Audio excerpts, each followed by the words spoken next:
Bonjour à tous, on se retrouve pour une nouvelle vidéo pédagogique sur comment trader un range. Comme d'habitude, qui dit vidéo pédagogique dit prise de notes, donc on sort un Word ou une feuille blanche. Au sommaire de cette vidéo, on va voir qu'est-ce qu'un range, comment le trader quand on est à l'intérieur du range, et comment trader également sa cassure. Ok, donc c'est quoi un range? Petite définition comme d'habitude, le range est un pattern graphique de compression de marché. C'est un canal dans lequel évolue le prix entre la borne haute et la borne basse du range.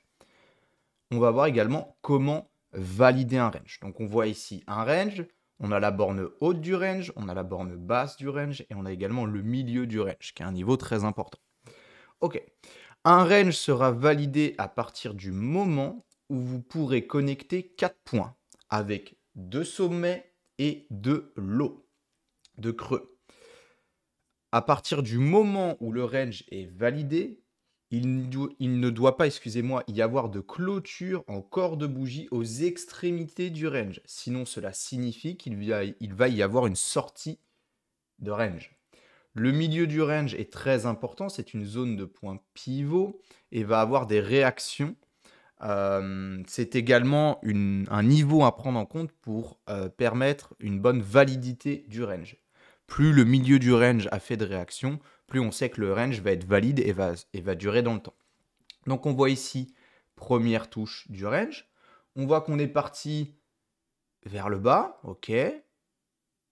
Deuxième touche, troisième touche, quatrième touche. Donc là, on a 2 sommets, on a 2 creux. On voit également que le milieu du range a été un point pivot, ce qui nous permet de valider ce range.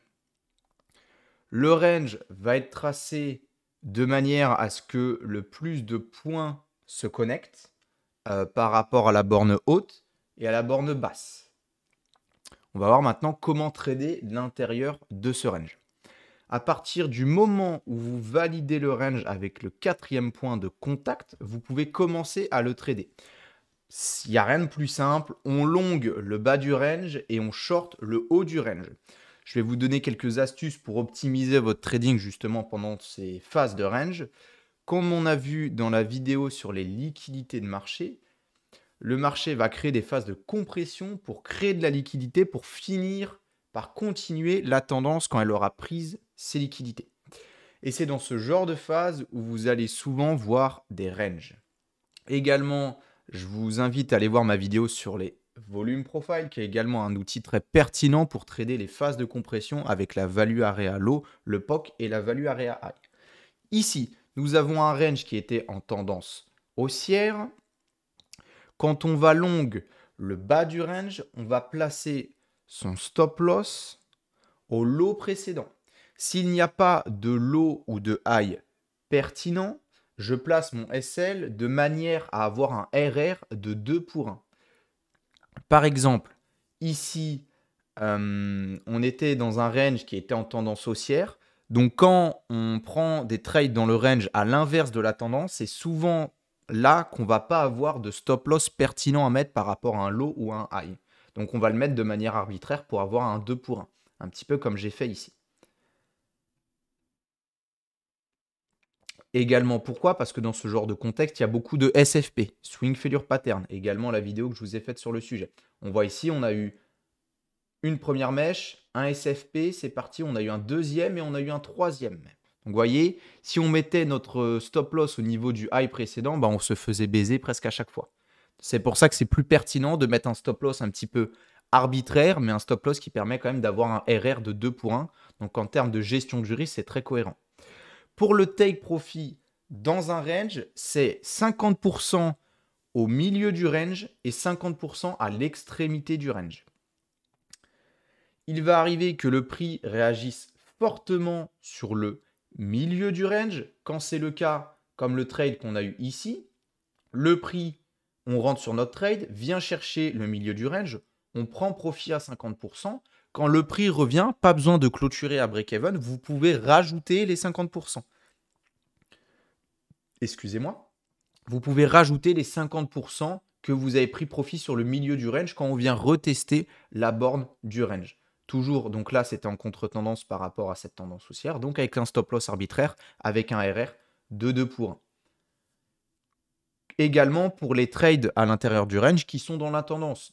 Là, on avait un long, 50% milieu du range, 50% extrémité. Et vous voyez, dans ce range, à partir du moment où on avait, excusez-moi, où on avait validé ce range avec la 4e touche, on avait un trade, 2 trades, 3 trades, 4 trades, 5 trades. Donc, ce qui va être, entre guillemets, difficile et primordial dans le trading du range, c'est surtout de l'identifier à temps. C'est de bien vérifier, on est en phase de compression, ok. Est-ce qu'il y a un range qui est en train de se former?